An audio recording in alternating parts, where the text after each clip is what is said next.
Bismillahirrahmanirrahim. Assalamu alaikum to all our viewers. This is our educational channel Learning Biology Online, and I am Dr. Asad, and with my specialty in the subject of biology I will be discussing a very important kingdom of organisms, the kingdom Protista। और जैसे कि हम already इनकी जो general features और classification पढ़ चुके हैं, तो स्पेसिफिकली इस लेक्चर में हम एनिमल लाइक प्रोटिस्ट को जो है वो डिटेल में स्टडी करेंगे। So these are the two very important types of animal like protist, जिनकी जो करेक्टरिस्टिक फीचर्स और जो फंक्शनल कंपोनेंट हैं इसको हम इस लेक्चर में कवर करेंगे। By the end of this lecture, I hope that you will be able to know why amoeba have been placed in the kingdom Protista, and you will also be able to highlight their various characteristics, and we will also cover the zooflagellates and their those characteristic features जिनकी base के ऊपर उनको Protista kingdom में place किया गया। Animal like protist में हम सबसे पहले अमीबा को डिस्कस करेंगे। अमीबा समेत जितने भी हमारे पास एनिमल लाइक प्रोटिस्ट हैं, दे आर यूनिसेलुलर, और सेल टाइप हमें ऑलरेडी पता है कि they have eukaryotic cell which means well defined nucleus and membrane bounded organelles. ठीक है, इसके अलावा जितने भी हम प्रोटिस्ट यहाँ पे पढ़ेंगे उसमें हम ये ज़रूर देखेंगे कि उसमें सेल का स्ट्रक्चर, सेल का साइज़, टाइप या मोड ऑफ न्यूट्रिशन जो है, मोड ऑफ रिप्रोडक्शन या हैबिटेट जो है वो वेरी भी कर सकता है। ठीक है, सो यूनिसेलुलर हैं, लोकेशन इनकी fresh water, marine and moist soil वाले एरियाज़ में ज़्यादातर पाया जाता है। उसके अलावा हम इसके स्ट्रक्चर की अगर बात करें तो there is no presence of flagella, but still they can move from one place to another by forming finger like cytoplasmic projections known as the pseudopodia. ठीक है, इसके अलावा जो मोस्ट कॉमन टाइप अमीबा की एग्जिस्ट करती है that is the Entamoeba histolytica, that is a human parasite, और specifically ये इंटेस्टाइन में जाके जो है वो ह्यूमन बींग्स में इन्फेक्शन कॉज कर रहा होता है, जिसकी वजह से patient suffers from amoebic dysentery. ठीक है, जिसकी वजह से कंटिन्यूस या फ्रीक्वेंट जो है पेशेंट को लूज मोशन होते हैं। तो इसके लिए स्पेसिफिक जो है वो एंटीबायोटिक्स डिज़ाइन की जाती हैं for a specific period of time to get rid of this parasite. इसके अलावा जो सबसे oldest amoeba that have been discovered yet, they are the pelomyxa palustris, that is also known as the giant bacteria, और इसके cell के अंदर जो है वो मल्टीपल न्यूक्लियाई होते हैं।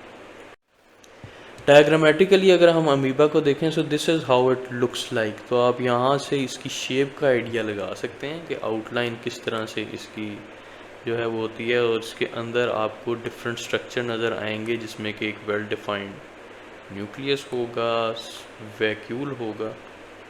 ठीक है, इसके अलावा ये जो सर्टन आपको स्पेसिफिक वैक्यूल नज़र आ रहे हैं, these are the food vacuole, जो कि ये ऑब्टेन करता है बाय एंडोसाइटोसिस। ठीक है, कि जो भी फूड पार्टिकल होगा उसके एक्सटेंशंस बना के उसको इनगल्फ कर लेते हैं। उसके अलावा भी बाकी सारी आपको मेम्ब्रेन बाउंडेड ऑर्गेनेल्स, राइबोसोम्स हैं, माइटोकॉन्ड्रिया, ठीक है, ये तमाम ऑर्गेनेल्स आपको इसके अंदर भी मिलेंगे। ठीक है, इसके अलावा जो फिंगर लाइक प्रोजेक्शंस की हमने बात की थी, साइटोप्लाज्मिक प्रोटेक्शन, वो यहाँ है जिनको हम सूडोपोडिया कहते हैं।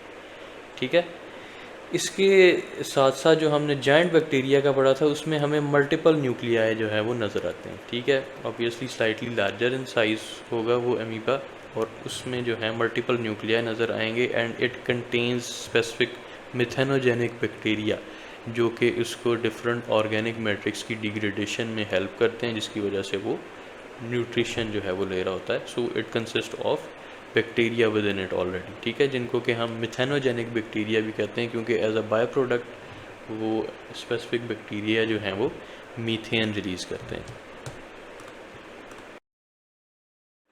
So the second important type of the animal like protist are the zooflagellates, जिनके हम characteristics को आप cover करेंगे। तो यहाँ हम देख सकते हैं कि once again they are unicellular but they have a definite shape as compared to the amoeba, जिसकी कोई definite shape exist नहीं कर सकती। तो definite shape जो है it can be either spherical or cylindrical, and then we have another difference over here कि जहाँ पे there is presence of long flagella, जो कि ज़ूफ्लैजिलेट्स को मूवमेंट में हेल्प करेगा।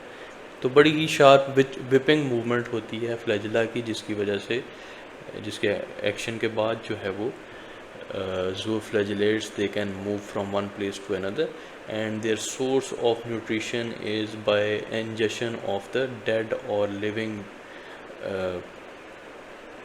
फूड सोर्सेज, ठीक है, कोई भी डेड या लिविंग ऑर्गेनिक मैटर है उसकी इंजेक्शन करके उसको ये डीकम्पोज कर सकते हैं, ठीक है। तो इनके जो बाकी डिफरेंट फीचर्स हैं उसमें दे में एग्जिस्ट इन फ्री फॉर्म या किसी भी दूसरे ऑर्गेनिज्म के साथ एसोसिएट होके पैरासिटिक या सिम्बायोटिक रिलेशनशिप बना के भी ये रह सकते हैं, ठीक है। जिसमें कि ट्राइकोनिम्फास जो है एक ऐसी एग्जांपल है जिसमें जो कि टर्माइट्स के गट में एग्जिस्ट करती है। और टर्माइट बेसिकली क्या कर रहा होता है, ड्राई वुड जो है उसको डिज़ोल्व करता है या उसको डिस्ट्रॉय करता है। तो बेसिकली ये जो ट्राइकोनिम्फास हैं ये टर्माइट्स की गट में ड्राई वुड की डाइजेशन को जो है वो फैसिलिटेट करते हैं। इसके अलावा जो है वो कोइनोफ्लैजिलेट्स हैं जो कि सेसाइल फॉर्म हैं ज़ूओफ्लैजिलेट्स की, that can not move from one place to another, rocks या किसी भी इस तरह के डिफरेंट स्ट्रक्चर के साथ जो है वो अटैच्ड हुए हुए हमें नज़र आ सकते हैं, ठीक है। तो ये इनकी भी ज़्यादातर जो हैबिटेट है दैट इज़ मॉइस्ट एरिया और द मरीन कंडीशंस जो हैं around the seas and oceans इनकी एग्जिस्टेंस होती है, ठीक है। स्ट्रक्चरली कोइनोफ्लैजिलेट्स जो हैं they are different from the trichonymphas और द ट्राइपेनोसोमा, ठीक है। थर्ड टाइप इसकी ट्राइपेनोसोमा है that causes infection such as African sleeping sickness in human beings, ठीक है। सो ट्राइकोनिम्फास and trypanosoma, these are the two different types of zooflagellates causing different sorts of diseases over here, ठीक है। So this is how the structure of a zooflagellates is going to look like most of the times. तो अभी हम कोइनोफ्लैजिलेट्स का भी पढ़ेंगे कि how they are the sessile form और the immovable form of zooflagellates, किस तरह से वो जो है वो उनका स्ट्रक्चर होता है, ठीक है। तो यहाँ पे आप देख सकते हैं वेल डिफाइंड शेप है, फिर एक यूकैरियोटिक सेल के अंदर का उसी तरह से न्यूक्लियस है और यहाँ पे बाकी आपको ऑर्गेनाइल्स नज़र आएंगी, फिर एक लॉन्ग फ्लैजेला आपको यहाँ पे नज़र आएगा जिसकी कि बड़ी विपिंग मूवमेंट होती है जिसकी वजह से ये जो सेल्स हैं they can move from one place to another, ठीक है। दूसरी तरफ जो कोइनोफ्लैजिलेट्स होते हैं they are attach to any structure, जैसे कि रॉक है या कोई भी हार्ड स्ट्रक्चर है उसके साथ ही अटैच होते हैं through a stock like structure, ठीक है। एक स्टेम लाइक स्ट्रक्चर होगा जिसके आगे से जो है वो ज़ूओफ्लैजिलेट्स का बाकी का स्ट्रक्चर जो है वो स्टार्ट हो रहा होता है, ठीक है। तो इस तरह से एक फ्लैजिला होता है और फ्लैजिला के अराउंड फिर एक कॉलर लाइक स्ट्रक्चर होगा जिसने कि इस फ्लैजिला को ऑलरेडी कवर किया होता है। सो इसके जो इंपॉर्टेंट कंपोनेंट्स होते हैं वो ये एक स्टेम या स्टॉक लाइक स्ट्रक्चर है जिसकी बेस के ऊपर ये एक एसोसिएशन बनाता है with any structure because they are sessile in nature, ठीक है। So this is how the zooflagellates and their structure looks like, और यहाँ से आप अंदाज़ा लगा सकते हैं कि किस तरह से जो ज़ूफ्लैजिलेट्स हैं they are different from the amoeba that we have already discussed. So do like our video and share it with your colleagues and other students as well if you have been able to understand the basics features of the two types of animal like protists that we have covered in this lecture. And do not forget to subscribe to our channel and click the bell button so you can receive new video notification on regular basis. And in the comment section do not forget to mention if you have any question relevant to the topics that we have covered in this video. Thank you very much.